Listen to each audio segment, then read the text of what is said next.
First love নাটকের মধ্যে কি চন্দ্রনাথ পাহাড়ে শুটিং করা হয়েছিল? প্রশ্নটি করেছেন সাজ্জাদ আলী শেখ। চন্দ্রনাথ পাহাড়ে কি শুটিং করা হয়েছিল? একটা একটা জায়গায় ছিল মিনি বান্দরবন বলে ওটাকে, মিনি কক্সবাজারে। বান্দরবন, হ্যাঁ। চন্দ্রনাথ আরেকটা পাহাড়ে গিয়েছিলাম, ওটার নামটা আমাদের সঠিক জানা নেই। ওটা ওখানকার সাফারি পার্ক নাকি খুব যেন। ফেমাস একটা পার্ক আছে আর কি, একটা ডলফিনের মুখে ও ভিতর হ্যাঁ থেকে হ্যাঁ যেতে হ্যাঁ হয়। হ্যাঁ হ্যাঁ হ্যাঁ, ইয়েস ইয়েস, চন্দ্রনাথ পার্কে শুটিং করা হয়েছিল। ওকে। নিপা বেগম তিনি জানতে চেয়েছেন নীলা আপু সৌন্দর্যের রহস্য কি? নীলা আপুর সৌন্দর্যের রহস্য হচ্ছে হ্যাপিনেস অ্যান্ড পজিটিভ এনার্জি। আমি সবসময় পজিটিভ মানুষের সাথে থাকতে পছন্দ করি, পজিটিভ এনার্জি নিতে পছন্দ করি, যেটা আমাকে হাসায়। অ্যান্ড আমাকে হাসানো মানে আমার সামনের মানুষ আমার অটোমেটিক্যালি কিন্তু মনে হাসে। হচ্ছে 750 অধিক নাটক নীলাই করেছে, তার এত এক্সপেরিয়েন্স হয়েছে ইন্টারভিউ দিয়ে দিয়ে, নাকি কি বলেন? আসলে সহমত? আমি ডেফিনেটলি সহমত এই কারণে, বিকজ কাজের অ্যামাউন্ট দ্বারা আসলে হয় না, কোয়ালিটি দ্বারা হয়, experience and quality. And I find Nila যে ও আসলে সবসময় কোয়ালিটি জিনিসটা খুব প্রায়োরিটি দেয়, যে কারণে আসলে তো চমৎকার চমৎকার জিনিস জানে, উত্তরও বলতে দিতে পারে, পারে উত্তর সুন্দর দেয়। করে। ওর আচ্ছা, থেকে আমাদের ট্রেনিং নিতে হবে। Thank you. আফিয়া জাহান আনিশা বলেছেন রিয়েল লাইফে ফার্স্ট লাভ কে ছিল? কাকে বলেছে? দুজনকেই। আমার তো মনে হয় আপনাকে বলেছে।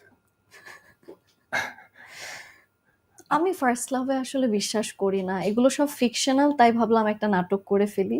আমি লাস্ট লাভে বিশ্বাসী। জীবনে এই সময় এসে কাউকে এক্সট্রা প্রায়োরিটি দিতে চাই না। এটা হচ্ছে আসলে অ্যানসার। তৌসিফ ভাইয়া, আমরা কিন্তু কার্ডে আপনাদের ছবি দিয়েছিলাম, কার্ডে আচ্ছা। কিন্তু আমার ছবি ছিল না।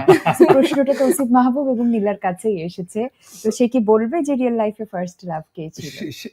দেখেন, আমি আমি আমি একটা কথা বলি, সেটা হচ্ছে যে কাউকে কখনো সত্যি সত্যি ভালোবেসে থাকলে পরবর্তীতে তাকে ছোট করে দেখো না। সো আমি এখন তার নাম নিয়ে তাকে বা তার হয়তো চেতনা সেটা। হ্যাঁ, তার চেতনা, তার হয়তো একটা ফ্যামিলি আছে, এখন ওদের কাউকে আমি বিপদে ছোট ফেলতে চাই না, করতে কারণ আমার নাম বলার সঙ্গে সঙ্গে তাকে রিলেট করে ফেলবে।